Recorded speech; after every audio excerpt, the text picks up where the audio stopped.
आप सुन रहे हैं मुंशी प्रेमचंद का प्रसिद्ध उपन्यास गौदान भाग 33। डॉक्टर मेहता परीक्षक से परिशात्री हो गए हैं। मालती से दूर दूर रहकर उन्हें ऐसी शंका होने लगी है कि उसे खो ना बैठे। कई महीनों से मालती उनके पास ना आई थी और जब वह विकल होकर उसके घर गए तो मुलाकात ना हुई। जिन दिनों रुद्रपाल और सरोज का प्रेम कांड चलता रहा तब तो मालती उनकी सलाह लेने प्रायः एक दो बार रोज आती थी, पर जब से वे दोनों इंग्लैंड चले गए थे उसका आना जाना बंद हो गया था। घर पर भी वह मुश्किल से मिलती। ऐसा मालूम होता था जैसे वह उनसे बचती है, जैसे बलपूर्वक अपने मन को उनकी ओर से हटा लेना चाहती है। जिस पुस्तक में वह इन दिनों लगे हुए थे वह आगे बढ़ने से इनकार कर रही थी, जैसे उनका मनोयोग लुप्त हो गया हो। गृह प्रबंध में तो वह कभी बहुत कुशल ना थे। सब मिलाकर 1,000 रुपये से अधिक महीने में कमा लेते थे, मगर बचत एक ढेले की भी ना होती थी। रोटी दाल खाने के सिवा और उनके हाथ कुछ ना था। तकल्लुफ़ अगर कुछ था तो वह उनकी कार थी जिसे वह खुद ड्राइव करते थे। कुछ रुपए किताबों में उड़ जाते थे, कुछ चंदों में, कुछ गरीब छात्रों की परवरिश में और अपने बाग की सजावट में, जिससे उन्हें इश्क सा था। तरह तरह के पौधों और वनस्पतियां विदेशों से महंगे दामों मंगाना और उनको पालना, यही उनका मानसिक चटोरापन था, या इसे दिमागी अय्यासी कहें। मगर इधर कई महीनों से उस बगीचे की ओर से भी वह कुछ विरक्त से हो रहे थे और घर का इंतजाम और भी बदतर हो गया था। खाते 2 फुलके और खर्च हो जाते 100 से ऊपर। अचकन पुरानी हो गई थी, मगर इसी पर उन्होंने कड़ाके का जाड़ा काट लिया। नई अचकन सिलवाने की तौफीक ना हुई। कभी कभी बिना घी की दाल खाकर उठना पड़ता। कभी घी का कनस्टर मंगवाया था, इसकी उन्हें याद ही ना थी। और महाराज से पूछे भी तो कैसे? वह समझेगा नहीं कि उस पर अविश्वास किया जा रहा है। आखिर एक दिन जब 3 निराशाओं के बाद चौथी बार मालती से मुलाकात हुई और उसने इनकी यह हालत देखी तो उससे रहा ना गया। बोली, तुम क्या अपनी जाड़ा यूं ही काट दोगे? यह अचकन पहनते तुम्हें शर्म नहीं आती?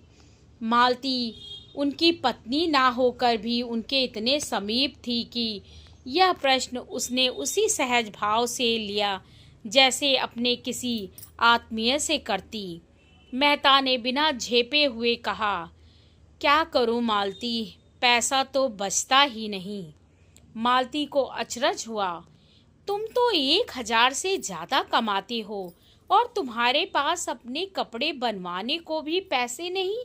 मेरी आमदनी कभी 400 से ज़्यादा ना थी, लेकिन मैं उसी में सारी गृहस्थी चलाती हूँ और बचा लेती हूँ। आखिर तुम क्या करते हो? मैं एक पैसा भी फालतू नहीं खर्च करता। मुझे कोई ऐसा शौक भी नहीं है। अच्छा, मुझसे रुपए ले जाओ और एक जोड़ी अचकन बनवा लो। मेहता ने लज्जित होकर कहा, अब की बनवा लूँगा, सच कहता हूँ। अब आप यहाँ आए तो आदमी बन कर आए। यह तो बड़ी कड़ी शर्त है। कड़ी सही, तुम जैसों के साथ बिना कड़ाई किए काम नहीं चलता।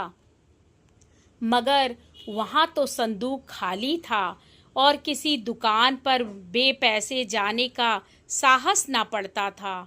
मालती के घर जाएं तो कौन मुंह लेकर? दिल में तड़प तड़प कर रह जाते थे। एक दिन नई विपत्ति आ पड़ी। इधर कई महीने से मकान का किराया नहीं दिया था। 75 रुपये माहवार बढ़ते जाते थे। मकानदार ने जब बहुत तकाजे करने पर भी रुपए वसूल न कर पाए तो नोटिस दे दी, मगर नोटिस रुपए गढ़ने का कोई जंतर तो है नहीं। नोटिस की तारीख निकल गई और रुपए ना पहुँचे। तब मकानदार ने मजबूर होकर नालिश कर दी।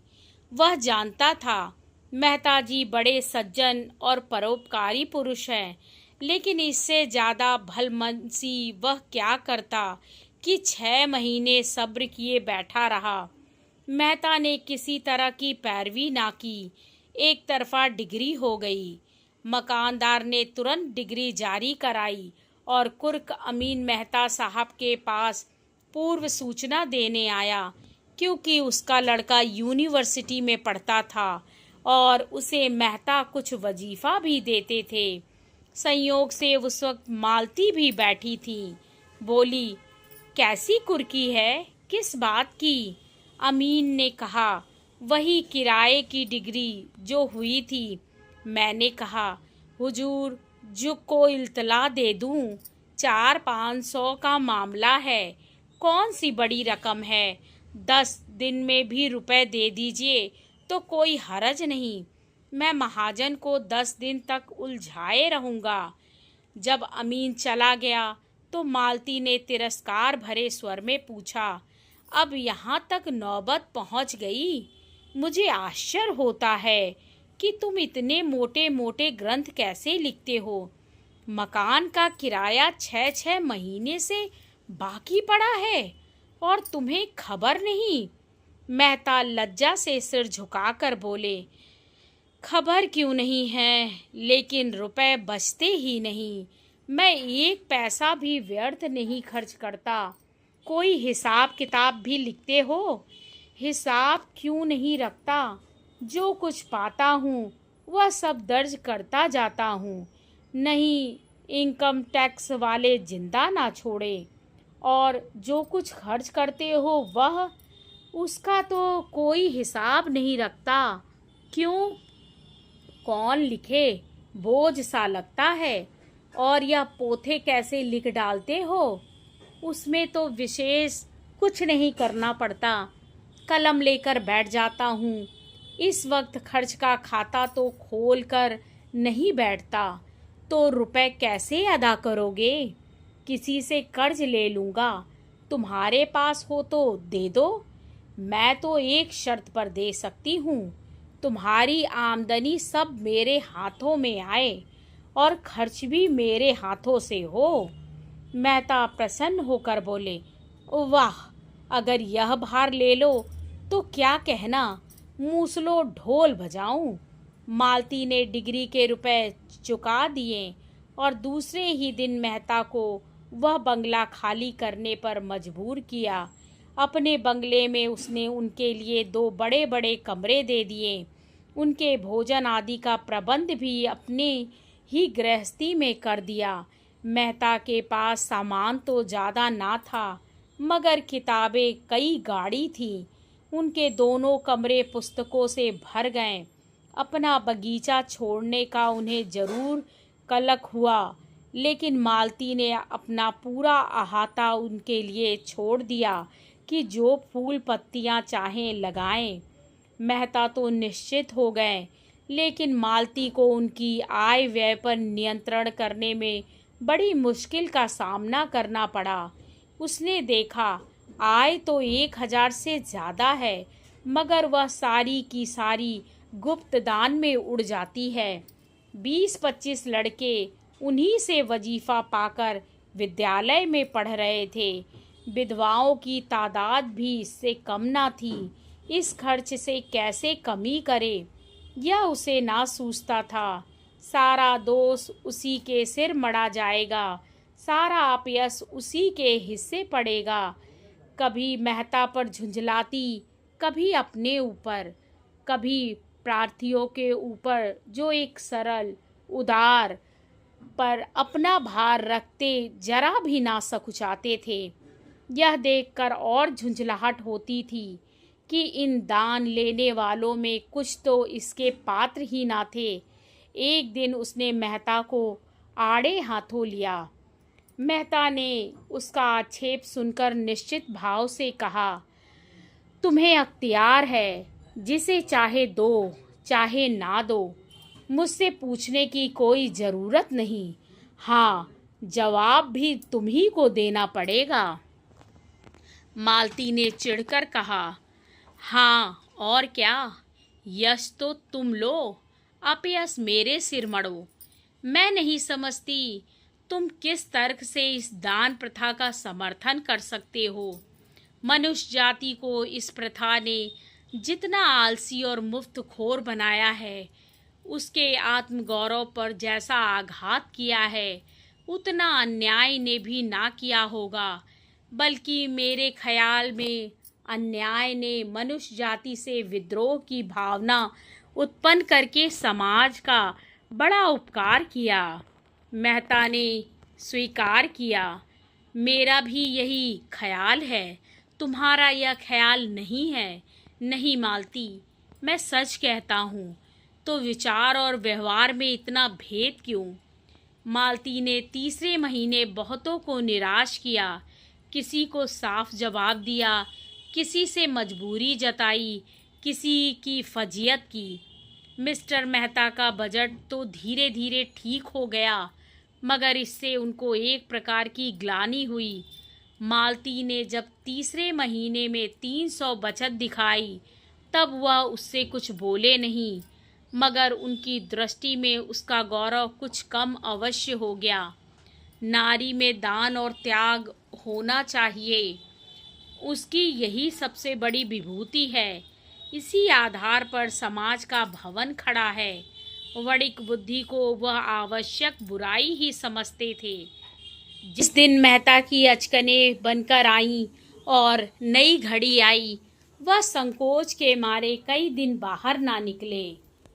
आत्मसेवा से बड़ा उनकी नज़र में दूसरा अपराध न था, मगर रहस्य की बात यह थी कि मालती उनको तो लेखे ड्योड़ों में कसकर बांधना चाहती थी, उनके धन दान के द्वार बंद कर देना चाहती थी, पर खुद जीवन दान देने में अपने समय और सादृश्यता को दोनों हाथों से लुटाती थी।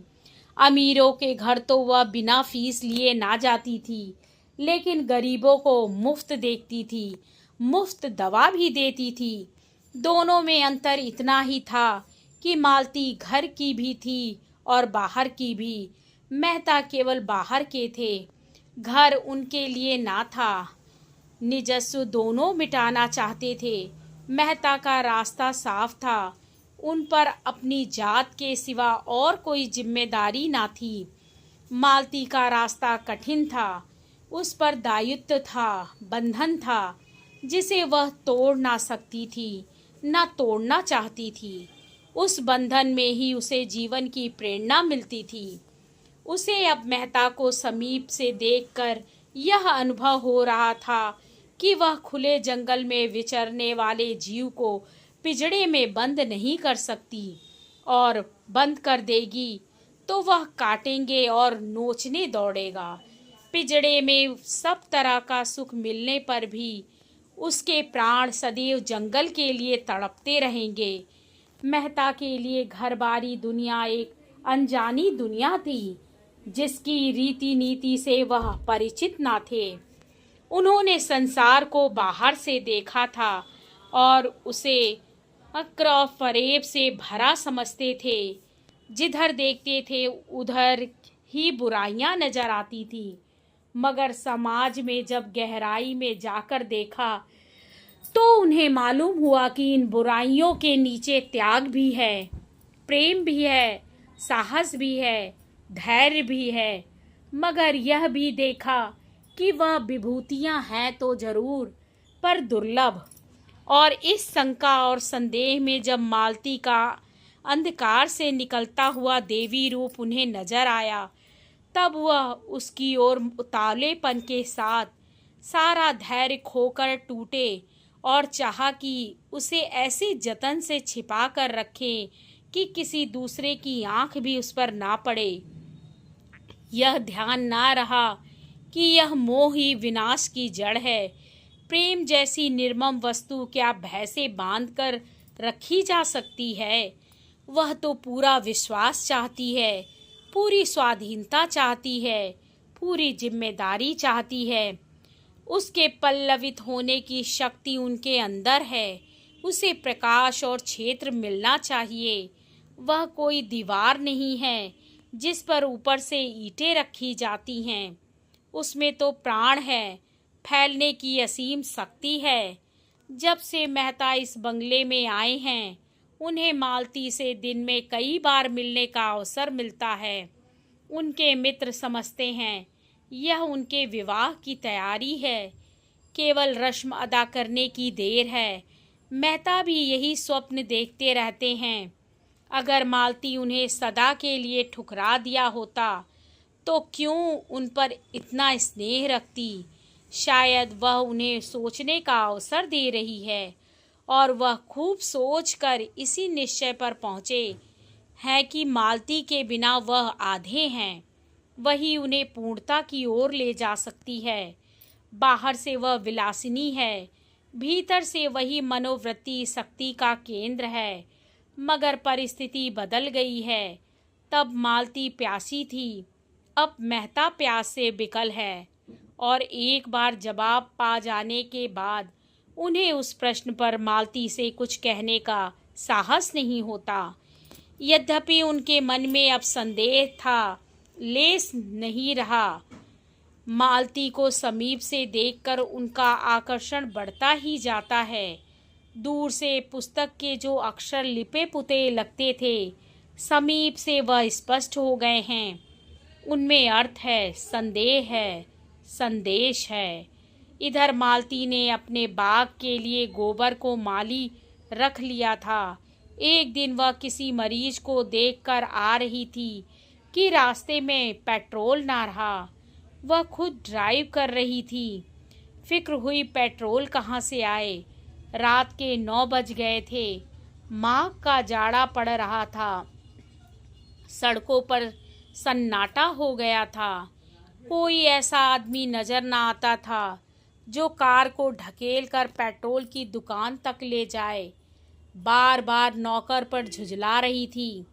हरामखोर कहीं का, बेखबर पड़ा रहता है। संयोग से गोबर उधर से आ निकला।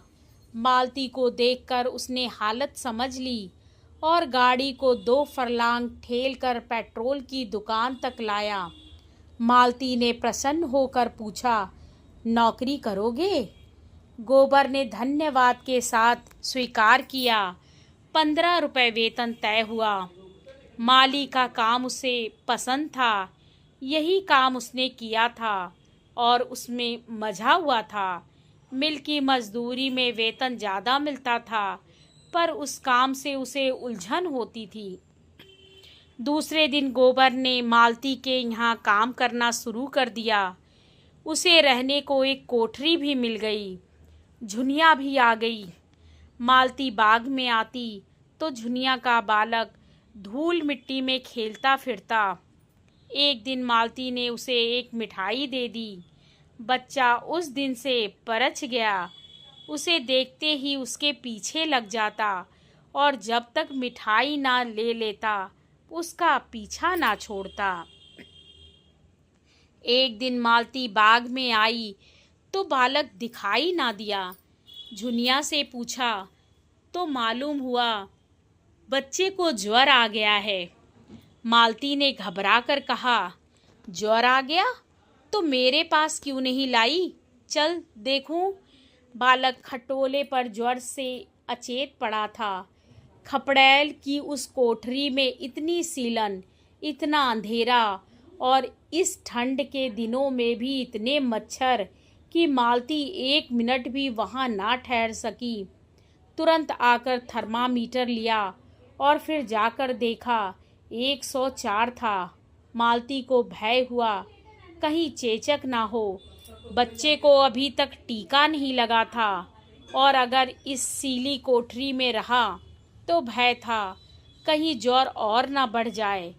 सहसा बालक ने आंखें खोल दी और मालती को खड़ी पाकर करुण नेत्रों से उसकी ओर देखा और उसकी गोद के लिए हाथ फैलाए। मालती ने उसे गोद में उठा लिया और थपकियां देने लगी। बालक मालती की गोद में आकर जैसे किसी बड़े सुख का अनुभव करने लगा। अपनी जलती हुई उंगलियों से उसके गले की मोतियों की माला पकड़कर अपनी ओर खींचने लगा। मालती ने नेकलेस उतारकर उसके गले में डाल दी। बालक की स्वार्थी प्रकृति इस दशा में भी सजग थी। नेकलेस पाकर अब उसे मालती की गोद में रहने की कोई ऐसी ज़रूरत ना रही। यहाँ उसके छिन जाने का भय था। झुनिया की गोद इस समय ज़्यादा सुरक्षित थी। मालती ने खिले हुए मन से कहा, बड़ा चालाक है, चीज लेकर कैसा भागा। झुनिया ने कहा, दे दो बेटा, मेम साहब का है। बालक ने हार को दोनों हाथों से पकड़ लिया और माँ की ओर रोष से देखा। मालती बोली, तुम पहने रहो बच्चा, मैं मांगती नहीं हूँ। उसी वक्त बंगले में आकर उसने अपना बैठक का कमरा खाली कर दिया और उसी वक्त झुनिया उस नए कमरे में डट गई। मंगल ने उस स्वर्ग को कौतूहल भरी आंखों से देखा। छत में पंखा था, रंगीन बल्ब थे, दीवारों पर तस्वीरें थीं। देर तक उन चीज़ों को टकटकी लगाए देखता रहा। मालती ने बड़े प्यार से पुकारा, मंगल। मंगल ने मुस्कुराकर उसकी ओर देखा, जैसे कह रहा हो, आज तो हंसा नहीं जाता मेम साहब, क्या करूं, आपसे कुछ हो सके तो कीजिए। मालती ने झुनिया को बहुत सी बातें समझाईं और चलते चलते पूछा, तेरे घर में कोई दूसरी औरत हो तो गोबर से कह दे 2-4 दिन के लिए बुला लावे, मुझे चेचक का डर है। कितनी दूर है तेरा घर? झुनिया ने अपने गांव का नाम और घर का पता बताया। अंदाज से 18-20 कोस होंगे। मालती को बेलारी याद आती थी। बोली, वही गांव तो नहीं जिसके पश्चिम तरफ आधा मील पर नदी है? हाँ हाँ मेम साहब, वही गांव है। आपको कैसे मालूम? एक बार हम लोग उस गांव में गए थे, होरी के घर ठहरे थे। तू उसे जानती है? वह तो मेरे ससुर हैं मेम साहब, मेरी सास भी मिली होगी। हाँ हाँ, बड़ी समझदार औरत मालूम होती थी, मुझसे खूब बातें करती थी। तो गोबर को भेज दे, अपनी माँ को बुला लाए। वह उन्हें बुलाने नहीं जाएंगे। क्यों?